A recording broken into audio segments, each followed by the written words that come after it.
édition du journal.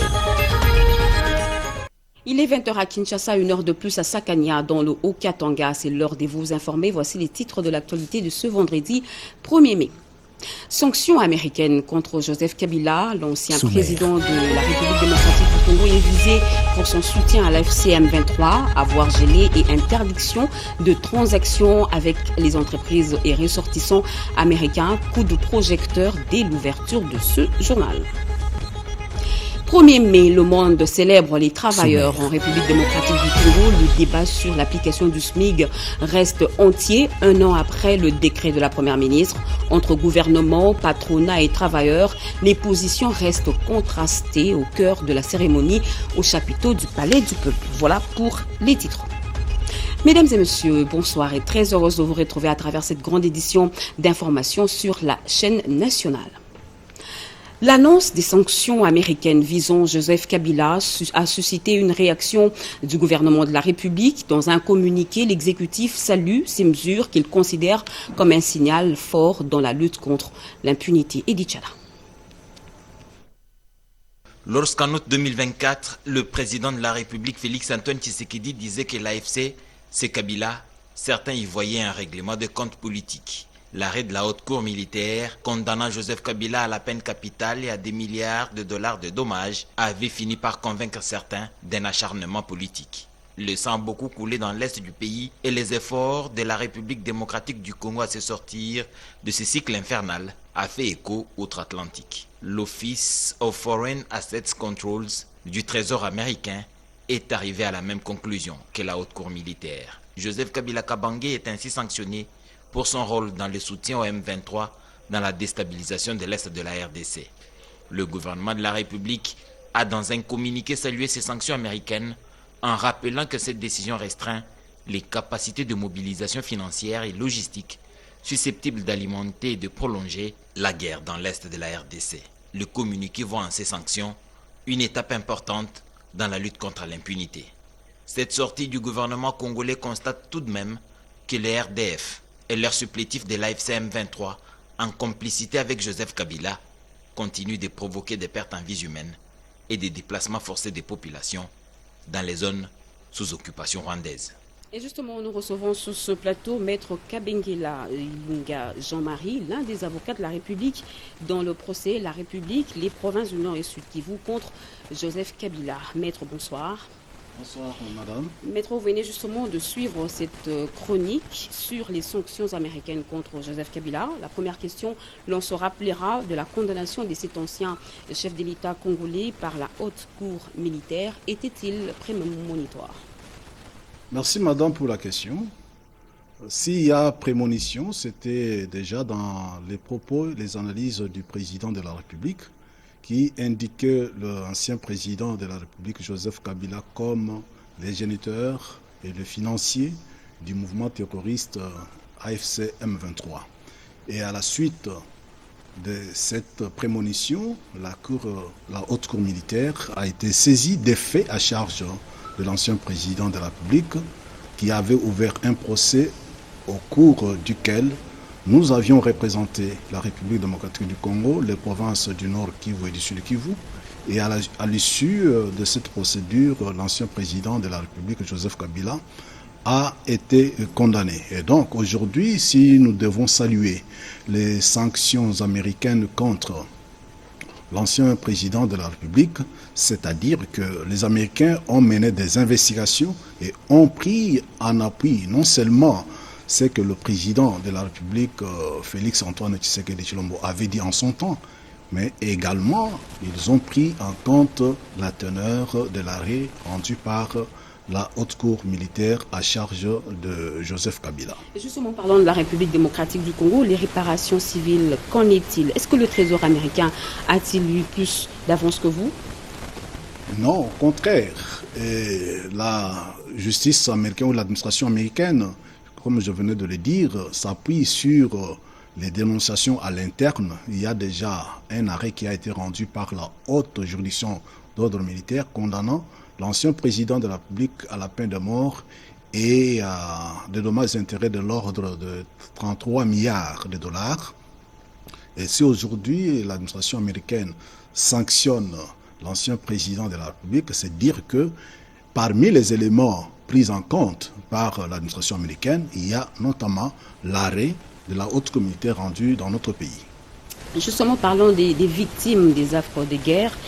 Comment faire pour que les biens gelés par le Trésor américain servent d'indemnisation à ces victimes? C'est à ce niveau que nous devons déplorer l'inertie, sinon l'inaction des instances nationales, ici notamment notre ministère de la Justice, qui ne met pas à exécution l'arrêt rendu par la haute cour militaire.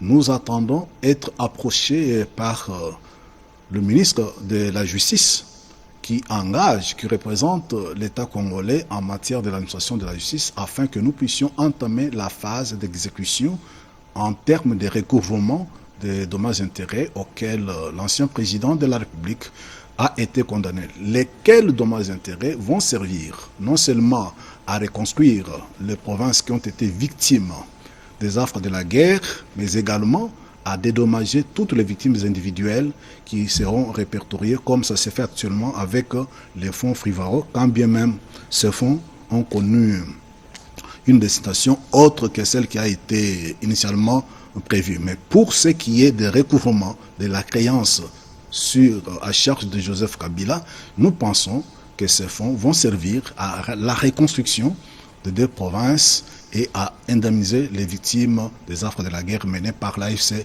M23, dont Joseph Kabila est non seulement le géniteur, mais également le financier. Madame, qu'il soit rappelé que lors des plaidoiries, nous avions également souhaité que les biens de Kabila qui servent de financement à la guerre soient confisqués. Sur cet aspect, nous n'avons pas été suivis, mais déjà avec 33 milliards de dollars, c'est suffisant pour faire la reconstruction des deux provinces et indemniser les victimes. Maître, merci d'avoir accepté notre invitation. Je rappelle, là, nous recevons pour vous Maître Jean-Marie Ilunga Kabengela, avocat de la République, dans le procès La République, les provinces du Nord et Sud Kivu contre Joseph Kabila. Merci, Maître. C'est moi qui remercie, madame.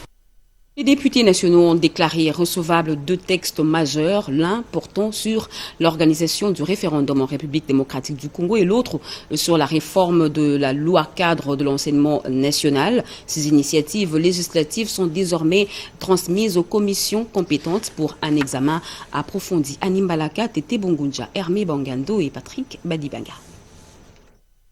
Sous la direction de l'honorable Aimé Boji Songara, président de l'Assemblée nationale, les élus nationaux ont été convoqués le jeudi 30 avril 2026 dans la salle du congrès du Palais du Peuple à une séance plénière afin d'examiner deux propositions de loi, à savoir la proposition de loi fixant les conditions d'organisation du référendum en République démocratique du Congo de l'honorable Paul Gaspard Ngondankoy et la seconde est celle de l'honorable Matabora César modifiant et complétant la loi cadre numéro 14/004 du 11 février 2014 de l'enseignement national.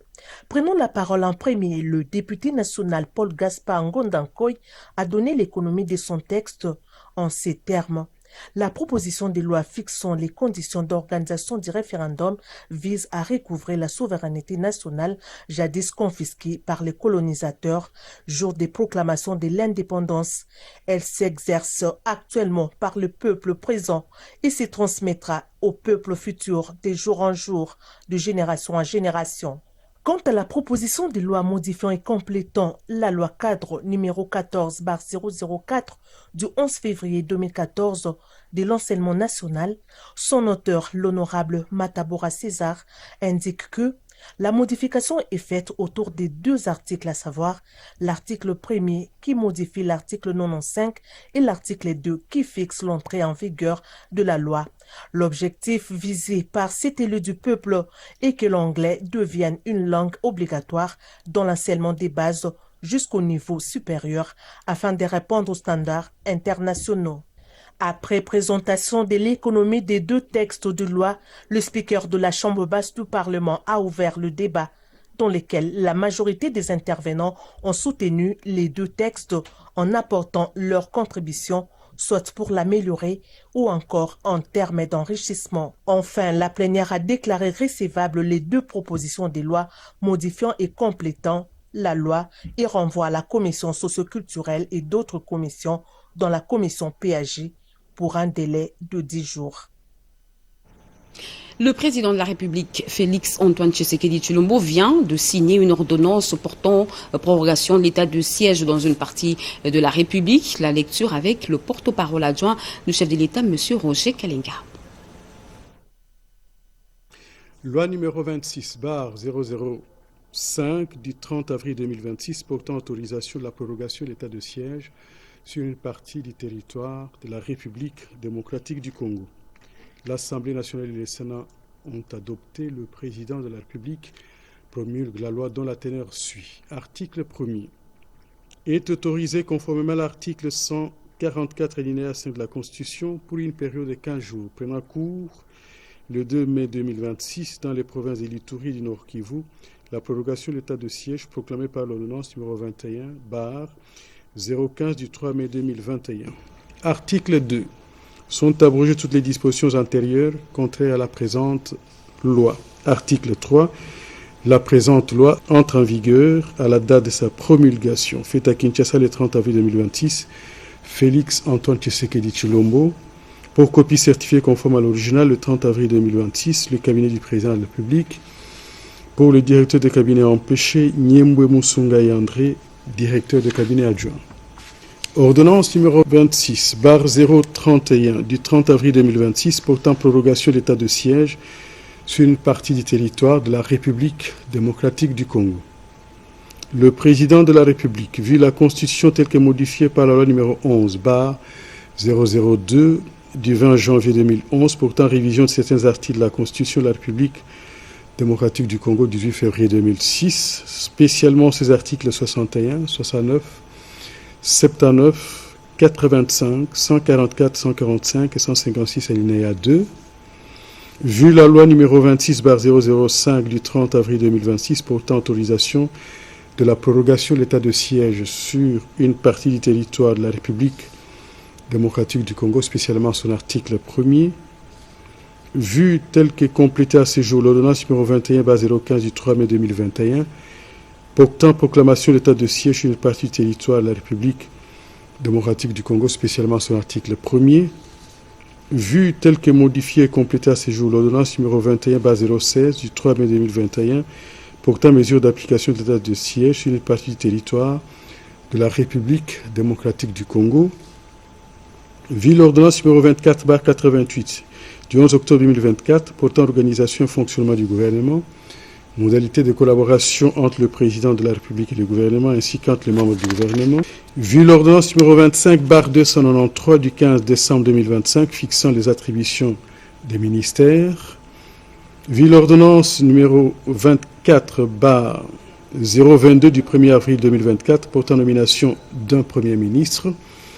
Vu l'ordonnance numéro 25/247 du 7 août 2025 portant nomination des vice-premiers ministres, des ministres d'État, des ministres délégués et des vice-ministres.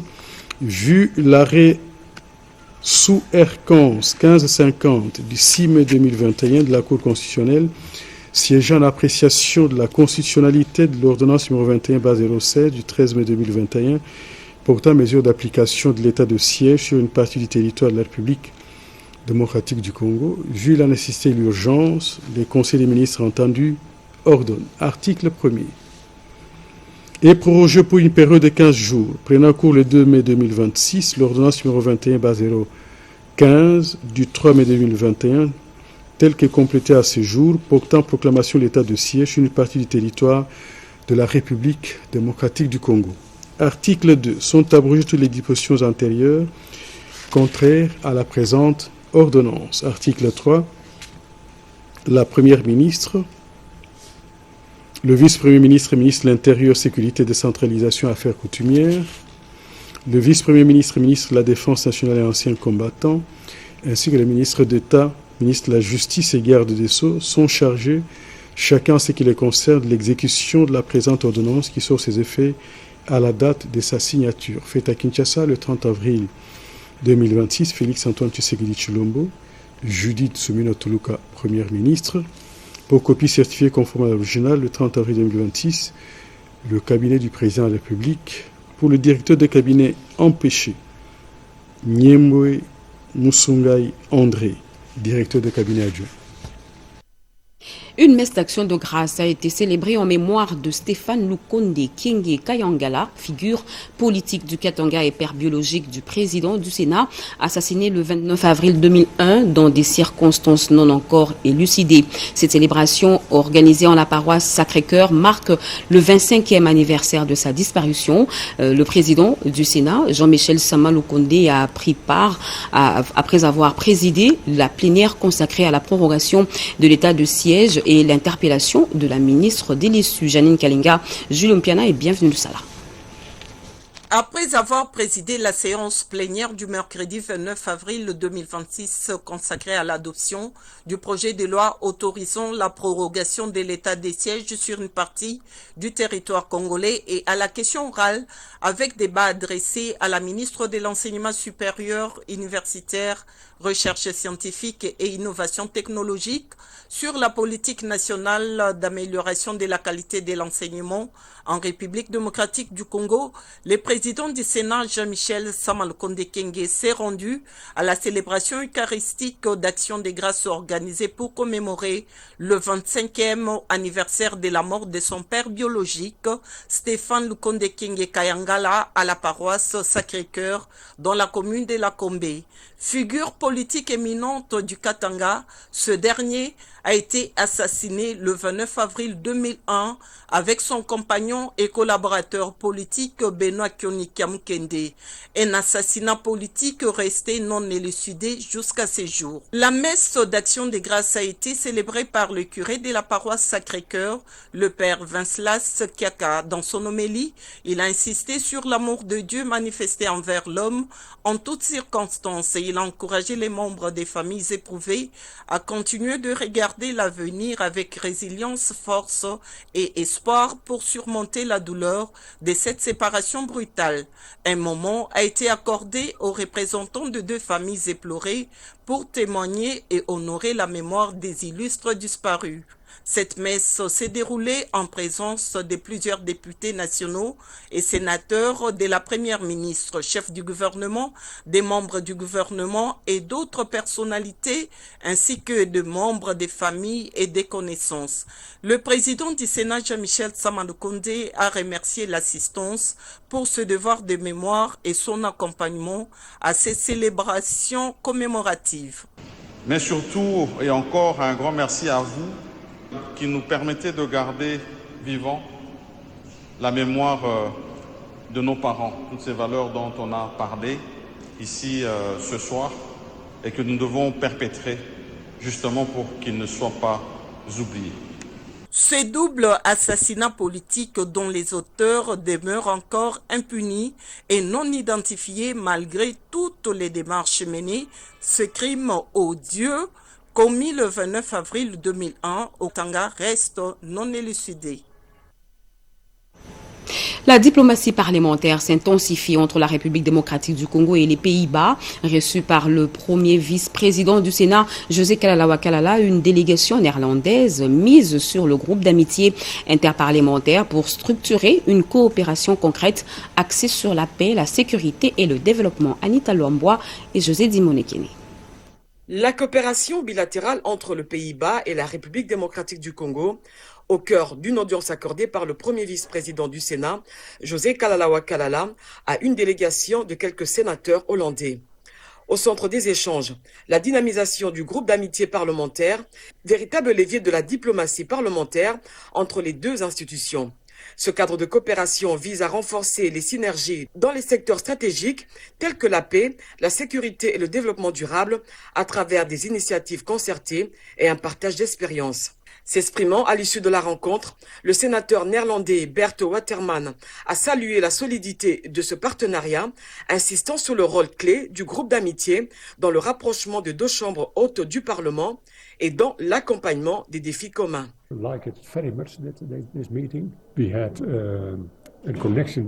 Les députés de la Hollande veulent vraiment bien venir au Congo, visiter le Congo l'année prochaine. Dans le Parlement hollandais est en train de mentionner la question congolaise dans les débats et même un député du Parlement hollandais est en train d'amener la question du Congo au niveau du Parlement européen. Réactif, José Kalalawa Kalala a réaffirmé l'engagement du Sénat congolais à consolider cette coopération interparlementaire. Il a notamment promis de relayer les préoccupations soulevées auprès de l'ambassade de la RDC en Belgique, traduisant ainsi une volonté politique d'inscrire cette relation dans une dynamique durable et pragmatique.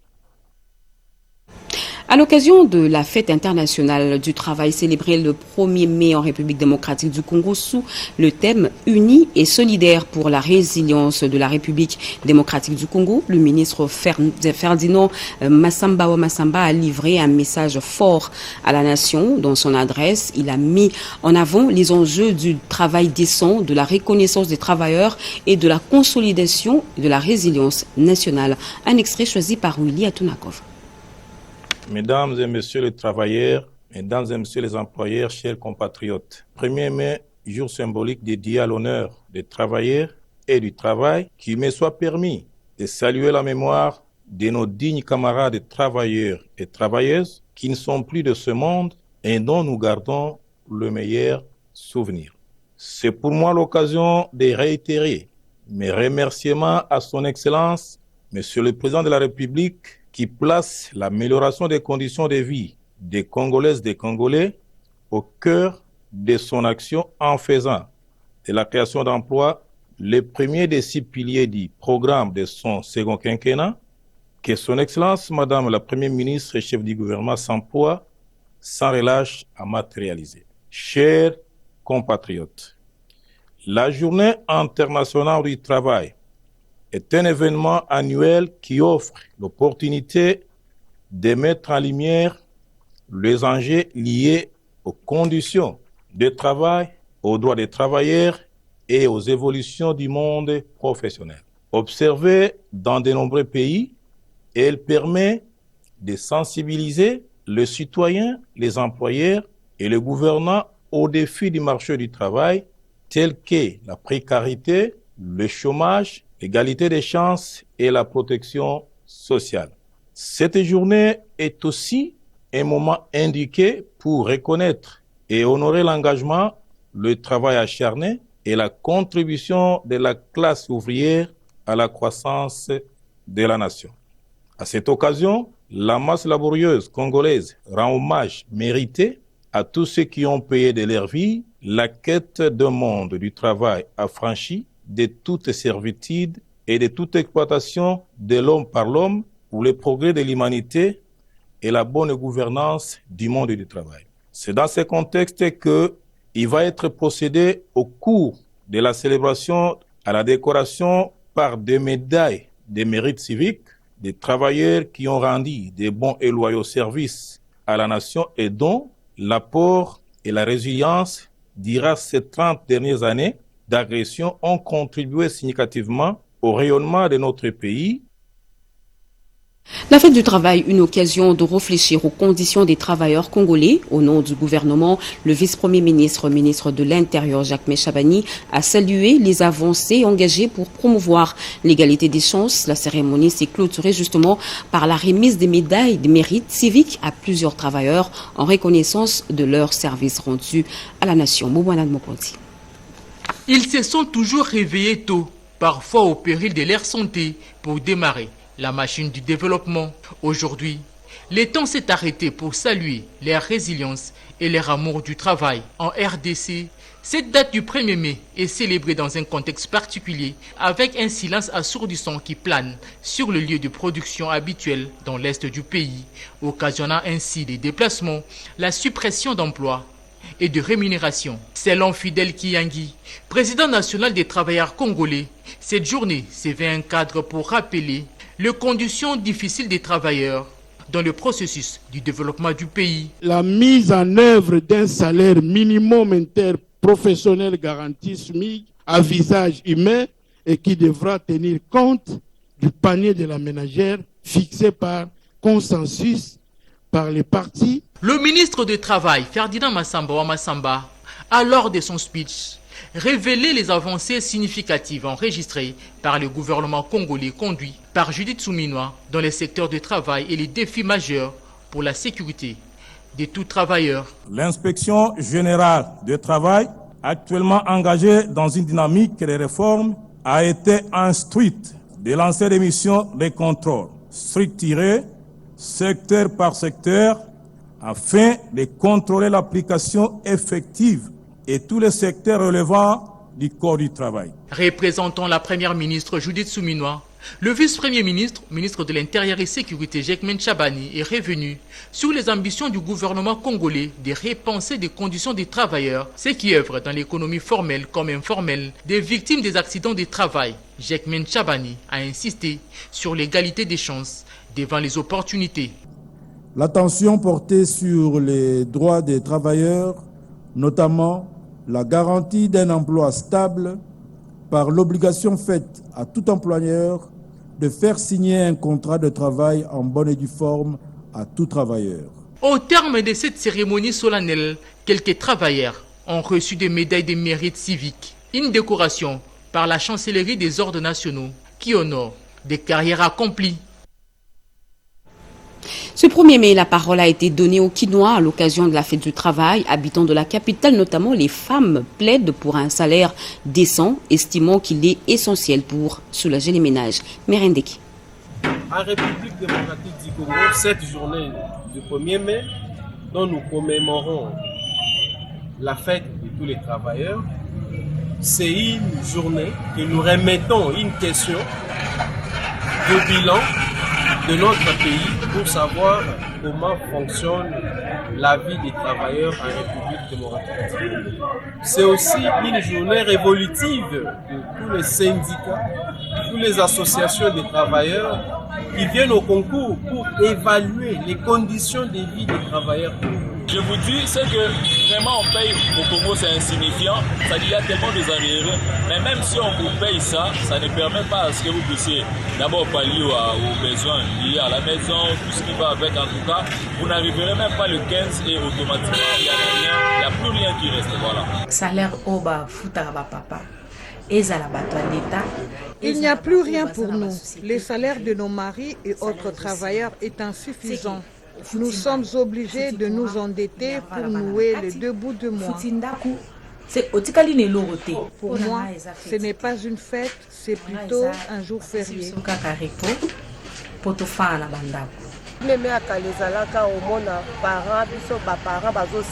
À l'époque, les parents étaient contents de leur travail. Aujourd'hui, ce n'est plus le cas.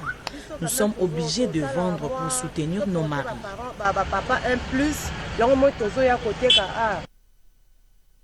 À l'occasion de la fête du travail, les agents de l'Office congolais de contrôle admis à la retraite ont été honorés pour des beaux et loyaux services rendus après tant d'années. À cette occasion, chacun a bénéficié d'une enveloppe et un présent Rodépanda. L'ambiance était festive ce vendredi, 1er mai 2026, à l'Office congolais de contrôle OCC. Plusieurs membres du syndicat autonome des travailleurs de l'OCC éligibles à la retraite ont été honorés pour avoir rendu de bons et loyaux services à la nation congolaise. Chacun a reçu de main du chef de département administratif adjoint de l'OCC une enveloppe, un congélateur et un certificat de fidélité. Je me sens très à l'aise. Et je me dis que je servis le pays. Et il était temps que je me repose. Et ça, c'est un fruit de mon travail pendant les 30 ans de ma carrière. Je me sens à l'aise. Pour ceux qui sont restés, je les souhaite vraiment qu'ils soient aussi fidèles aux syndicats, qui s'attachent aussi aux syndicats comme à l'entreprise de l'OCC. Le secrétaire général du syndicat SATOCC a lâché quelques mots d'encouragement à tous les travailleurs en ces jours de fête. Nous disons merci au chef de l'État pour nous avoir maintenu son Excellence le ministre Julien Paluku Kahonga. Parce que celui-ci, il est en train de transformer cette OCC.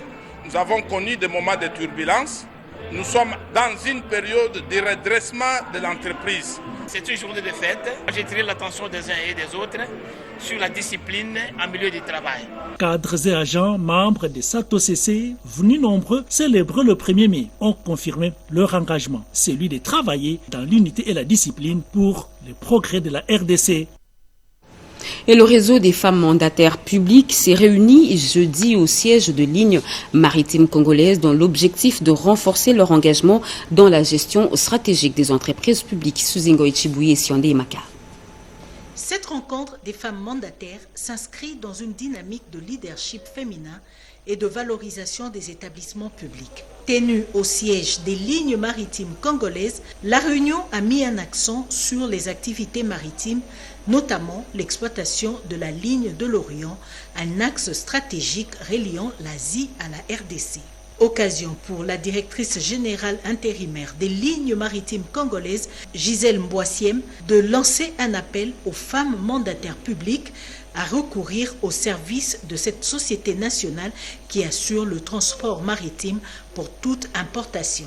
Un appel bien reçu par les femmes mandataires qui soutiennent le repositionnement de la RDC sur l'échiquier du commerce maritime international, souligne la directrice générale de la RTNC, Sylvie Elengue-Niembo, présidente du réseau des femmes mandataires publiques. À travers ces échanges, les femmes mandataires ont également évoqué le rôle stratégique des femmes dans la gouvernance des entreprises publiques ainsi que leur contribution déterminante à la modernisation et à la performance des secteurs clés de l'économie nationale. Lancement ce 1er mai à Kinshasa de la phase pilote du logiciel LOBA, développé par le ministère de l'économie nationale via la commission de la concurrence. Ce chatbot agit comme assistant virtuel pour informer les consommateurs et faciliter le dépôt des plaintes dans les secteurs régulés. Rodépanda.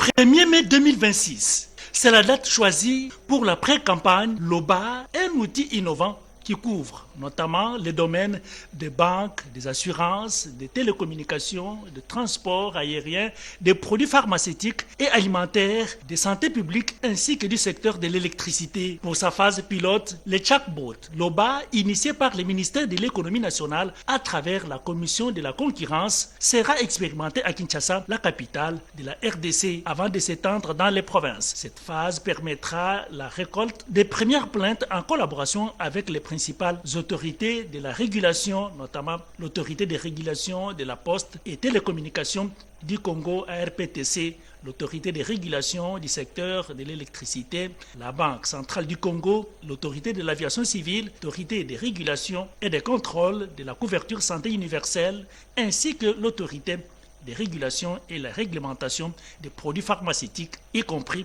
les opérateurs de chaque secteur énumérés. Le chatbot LOBA vise à accompagner les consommateurs congolais dans la formulation de plaintes et des dénonciations structurées conformes aux procédures en vigueur dans les différents secteurs concernés. Il permettra également aux utilisateurs de consulter leurs droits relatifs aux biens et services fournis par les opérateurs économiques soumis aux réglementations en vigueur. À travers cette initiative, le ministère de l'économie nationale, sous la houlette du VPM Daniel Mukoko Samba, réaffirme son engagement à renforcer la transparence du marché et la protection des consommateurs sur l'ensemble du territoire national. Coup d'envoi des journées portes ouvertes des métiers en République démocratique du Congo, une initiative lancée par le ministre d'État, ministre en charge du secteur Marc Ekila, pour permettre au public de découvrir les filières, échanger avec des professionnels et s'orienter vers les métiers porteurs. Berindeki. C'est une première pour le secteur de la formation professionnelle en RDC, l'organisation de la journée porte ouverte de métiers. Lancé le jeudi 30 avril par le ministre d'État, ministre de la formation professionnelle, depuis les gymnases du commissariat général de la police nationale congolaise, avec comme thème « Valoriser le métier, bâtir l'avenir ». Cette journée a été organisée en collaboration avec l'association des épouses de policiers pour le développement, l'AEDP. Plusieurs intervenants se sont succédés à travers 3 panels, entre autres les défis de la formation professionnelle face au numérique et les opportunités en formation professionnelle dans le secteur médical et l'accueil. Cette première journée porte ouverte ne sera pas la dernière, a rassuré le ministre de la formation professionnelle, Maître Marc Ekilali Kombo, avant de clôturer cette première édition. On a instauré dans notre pays des journées technologiques et scientifiques. Ça fait déjà 13 ans. Et depuis 13 ans, notre ministère de la formation professionnelle n'a jamais célébré cette journée. J'ai trouvé que c'était une entorse, c'était une anomalie. Nous sommes le 30 avril et vous êtes des parents, vous le savez vous tous. On a comme tendance à fêter l'enseignement seulement au ministère de l'enseignement primaire aujourd'hui, ministère de l'Éducation nationale. J'ai voulu que désormais, ces 2 journées soient célébrées au sein du ministère de la formation professionnelle. Un village de métiers érigé pour la circonstance dans la salle a été honoré par le ministre d'État, ministre de la formation professionnelle, qui a visité les stands dressés à l'occasion. Intervenant du panel 3 de travaux dédiés à la formation professionnelle, à l'éducation non formelle et à l'employabilité de jeunes, Maître Marc Ekila a, aux côtés de sa collègue des affaires sociales, du représentant de l'UNICEF et de School App, plaidé en faveur d'une prise en compte du secteur de la formation professionnelle comme moteur d'employabilité et de productivité. Le panier de la ménagère sous pression à Kinshasa, malgré la baisse du dollar, le prix reste élevé au marché, mettant les ménages à rude épreuve. En ce 1er mai, fête du travail, la question du salaire décent s'impose plus que jamais comme un levier essentiel pour améliorer le pouvoir d'achat. Patricia Oumou. Le panier de la ménagère reste un véritable baromètre du quotidien des vies. Malgré une certaine stabilité observée ces derniers mois sur plusieurs produits de première nécessité, le coût de la vie demeure une préoccupation majeure pour les ménages à Kinshasa. Aujourd'hui, pour constituer un panier de base, une ménagère doit prévoir un budget conséquent. Par jour, je dépense 30 000 francs, malgré la provision à la maison. Nous avons toute la provision à la maison, mais je laisse quotidiennement 15 000 francs pour de petits achats. Malgré les provisions, les dépenses peuvent facilement dépasser plusieurs dizaines de milliers de francs congolais, selon la taille du ménage. J'ai 4 enfants et je laisse chaque jour 30 000 francs pour le manger et les transports. Nous sommes au marché Gombari à Pont-Cabu. Les vendeurs témoignent une situation contrastée. La baisse du dollar n'a pas encore produit des effets entendus. Et pour constater ça, sur le marché, il n'y a toujours pas baisse des prix. Les expatriés qui utilisent chacun son taux sont à la base de cette situation. Ce qui n'est pas à la banque centrale. Tant que les prix resteront instables, le panier de la ménagère continuera de relever sans doute les difficultés quotidiennes de la population. En ces jours du 1er mai, le travailleur plaide pour un salaire décent, ce qui impactera positivement les paniers de la ménagère. Lancement à Kinshasa d'un projet dédié à la gestion durable des forêts du bassin du Congo. Face aux menaces liées à la déforestation, le ministère de l'Environnement, avec l'appui de l'Union internationale pour la conservation de la nature, entend renforcer la protection des écosystèmes du Mayombe, Ubangi et Maïndombe. Chimène Kamoka et Jean-René Kabamba. La République démocratique du Congo contient des vastes étendues de forêts tropicales et contribue à plus de 60% des forêts du bassin du Congo, constituant le 2e poumon vert de la planète après l'Amazonie. Ces forêts subissent des pressions liées à la déforestation au monde, ne permettant pas de réguler les équilibres climatiques globaux et conserver la biodiversité. Un projet sur la gestion durable des paysages tropicaux du Mayombe, de l'Ubangi et du Maïndombe en RDC vient d'être lancé par la ministre d'État en charge de l'environnement en vue de la création de nouvelles aires protégées. Ce projet est donc une déclaration de guerre contre la déforestation et la dégradation des terres. Il est le symbole de notre volonté de restaurer les équilibres rompus et de bâtir un développement durable et prospère. Plusieurs réformes initiées au pays font face aux défis climatiques au niveau de la sous-région et ce projet de 4 ans vient s'ajouter sur la liste en vue d'une bonne gestion des ressources et l'atténuation des effets du changement climatique. Lorsque vous invitez les gens à pouvoir détruire la forêt, il y a ce qu'on appelle la déforestation évitée. Dans le cadre climatique, on réduit les émissions, mais en même temps, on augmente la séquestration. Financé par le Fonds pour l'environnement mondial avec un cofinancement national et exécuté par 2 structures internationales, l'UICN et le FIDA, ces projets visent 3 paysages forestiers, le Mayombe entre la RDC et l'Angola, l'Ubangi transfrontalier RDC-RCA et le Maïndombe. Kolwezi, cœur de l'industrie minière congolaise, accueille depuis hier jeudi le Mining Tech Summit, un rendez-vous stratégique consacré à l'avenir du secteur extractif en République démocratique du Congo. Présent aux travaux, le ministre des PME Justin Kalumba Mwanangongo a mis l'accent sur les minerais critiques et la valorisation de la chaîne de valeur. Eric Abomba.